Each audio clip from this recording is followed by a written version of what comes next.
Morning students, welcome to scholars public school Jaora. आज हम chapter number 16 जिसको हम वाटर नाम से जानते हैं उसी का आगे का पार्ट पढ़ेंगे। तो हम लोगों ने लास्ट लेक्चर तक जान लिया था वाटर के किस किस स्टेट्स में हमें ये मिलता है। जैसे आपके आगे एक फ़ोटो है कि वाटर इन लिक्विड फॉर्म हमको दिखता है, वाटर इन गैसियस फॉर्म आपको बादल के रूप में दिखता है और वाटर सॉलिड फॉर्म आपको यहाँ पर दिखता है अच्छे से। ठीक है, अब हम जानेंगे आगे की चीज़ें कि किस तरीके से वाटर साइकिल काम करती है।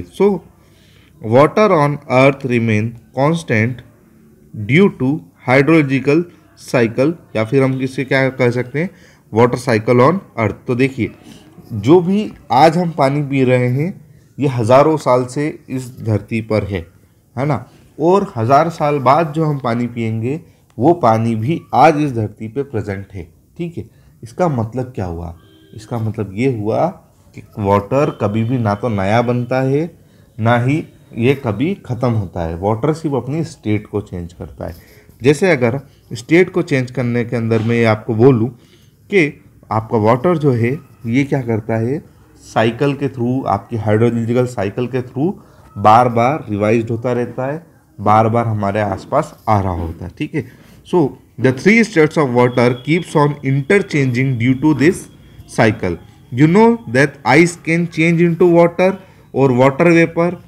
Water can change into ice or water vapor, or water vapor can change into the ice or water. This continuous change in the states of water we create a cycle of repeating events. You have already studied about water cycle in your previous classes. ठीक है, तो देखिए आपके आगे यहाँ पर एक चीज़ है, आपको खुद यहाँ पर ये आप लोगों के लिए होमवर्क रहेगा, आप लोगों को इसकी प्रोसेस पता करके आनी है क्या क्या चीज़ें होती है। तो देखिए, मैं अगर आपको छोटी सी बात बताऊँ तो जैसे अगर हम मानते हैं कि आपका आइस है, ठीक है, अब आइस यहाँ हो गई, यहाँ हो गया हमारा वाटर, और यहाँ हो गई आपकी वाटर वेपर। वाटर वेपर का मतलब क्या, आपकी जो वाटर जब बॉईल होता है आप देखते हैं भाप निकलती है, तो भाप भी क्या है, फॉर्म ऑफ वाटर। तो आप देखते हैं पहले क्या होता है, वाटर है आपका, वाटर को आपने ठंडा किया तो ये क्या हो गया, आइस बन गया। ठीक है, अब आइस बनने के बाद क्या होगा, जब वाटर आइस को आपने जैसे ही थोड़ा सा आपने क्या किया, आपने थोड़ी सी भी आइस को हीट दी तो ये किस में चेंज हो जाएगा, वाटर में चेंज हो जाएगा। ठीक है, इसके बाद वाटर किस में चेंज हो जाएगा, जब हम बॉईल करेंगे वाटर को तो वाटर भाप में बदल जाएगा।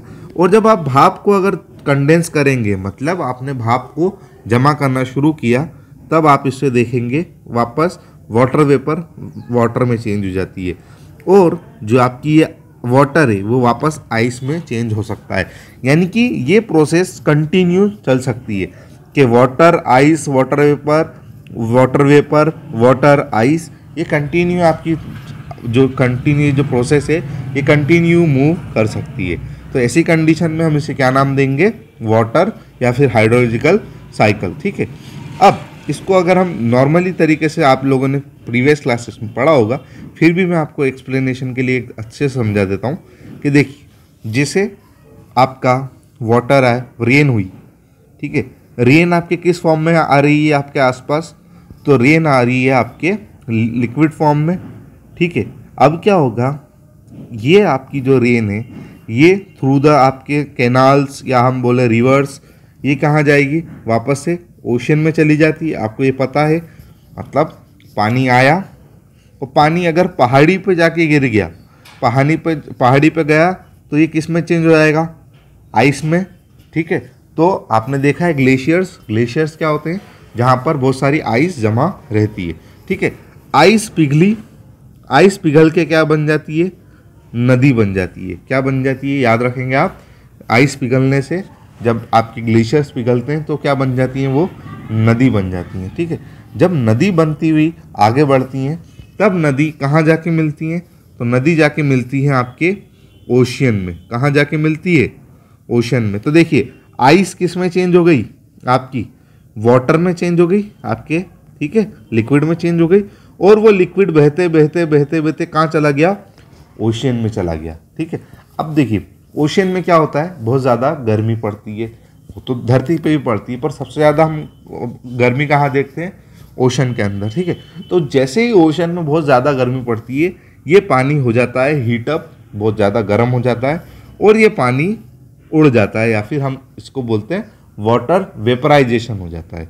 तो जैसे ही ये वाटर वेपर किस में चेंज हो जाएगा, वाटर चेंज हो जाएगा आपका गैस में। किस में चेंज हो जाएगा आपका वाटर, गैस में चेंज हो जाएगा। अब जैसे ही ये गैस में चेंज हुआ, तो गैस अगर एक साथ जुड़ जाती है तो गैस बना लेती है आपके बादल। क्या बना लेगी गैस, बादल, या फिर हम इंग्लिश में से बोलेंगे क्लाउड, ठीक है। तो आपकी गैस किस में चेंज हो गई, बादलों में, और वो वापस कहाँ आ जाएगी, धरती पर, और हमारे आसपास वापस से बारिश होना शुरू हो जाएगी। यानी कि क्या हुआ, ये कंटिन्यू प्रोसेस क्या हुई, कंटिन्यू घूमती गई। पहले बारिश हुई, पानी नदियों के थ्रू ओशन में गया, ओशन में से हीटअप हुआ, हीटअप होकर वाटर वेपर में चेंज हो गया, वाटर वेपर क्लाउड में बदल गया, और क्लाउड किस में चेंज ने क्या करा, वापस से धरती पर बारिश गिरा दी। आई होप आपको अच्छे से समझ में आया होगा ये चीज़। अब हम आगे बात करें। So we may be having a water all around us, but not all water available on earth directly accessible to us. तो देखिए, अगर हम बात करें तो धरती पर 70% से ज़्यादा पानी हमें पता है कि हमारी जो अर्थ है ये 70% से ज़्यादा वाटर इसके आसपास, मतलब वाटर इसमें है। बट क्या हम सारे वाटर को पी सकते हैं, तो सर आप बोलेंगे नहीं। क्यों, क्योंकि देखिए जो ये 70% वाटर है, इसमें से मोस्ट ऑफ द वाटर कैसा है, सॉल्टी वाटर है, यानी कि खारा पानी है। इसका पानी ज़्यादातर समुद्रों में है, तो समुद्र का पानी हम यूटिलिटी हमारे लिए नहीं रह सकती। ऐसी कंडीशन में हम क्या करेंगे, हम ढूंढेंगे कुछ अदर सोर्स। तो अब हम जानेंगे कि क्या क्या आपके मेन सोर्सेस है वाटर के, और हम उन्हें यूज़ कर सकते हैं।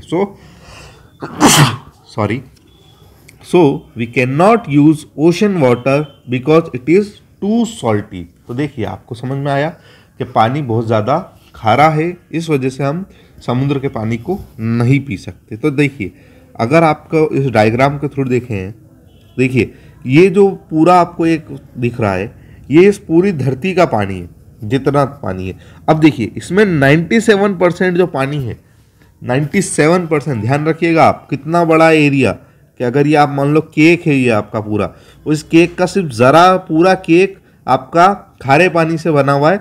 बस ये छोटा सा हिस्सा जो है ना 3% का, ये है फ्रेश वाटर। फ्रेश वाटर यानी कि मीठा पानी, यानी कि जो आपके यूजफुल है, ठीक है। अब अगर इस मीठे पानी को भी आप उठाकर यहाँ देखें तो देखिए, अब इस फ्रेश वाटर के भी पार्ट्स है। तो देखिए, इन फ्रेश वाटर में, इस फ्रेश वाटर का 79% पानी काई के अंदर है जमा, आपके ग्लेशियर्स के अंदर और आइस कैप्स के अंदर, यानी कि जो आपके ठंडे इलाके हैं जैसे जम्मू कश्मीर ऊपर की तरफ, या हम बात करें अंटार्कटिका या आर्कटिक एरिया, ये सारे बर्फ़ से ढके हुए हैं। तो 79% जो आपका पीने वाला पानी है, या हम बात करें फ्रेश पानी है, वो कहाँ पर है, आपके आइस के फॉर्म में जमा है। और इसके बाद सिर्फ 1% वाटर है जो कि एक्सेसिबल है। एक्सेसिबल मतलब ये हम इसको ले सकते हैं। बाकी 20% जो फ्रेश वाटर है वो कहाँ है, ज़मीन के अंदर है, ग्राउंड वाटर में, ठीक है। ये बात अच्छे समझ में आई।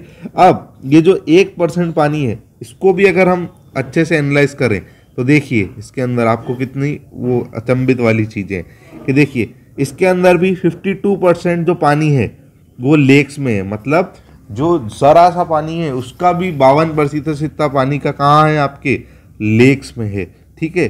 और 1% है आपके ऑर्गेनिजम्स के अंदर, यानी कि जैसे हम लोगों के अंदर पूरी दुनिया का जो पानी है, उस पानी का 3% का 1% हिस्सा हमारे पास है। रिवर्स के अंदर उस फ्रेश वाटर का 1% हिस्सा है।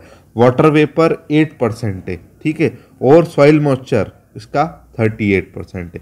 यानी कि आप एक बात देखिए कि इस दुनिया में इतना पानी है, पर हमारे काम का सिर्फ इतना सा पानी है।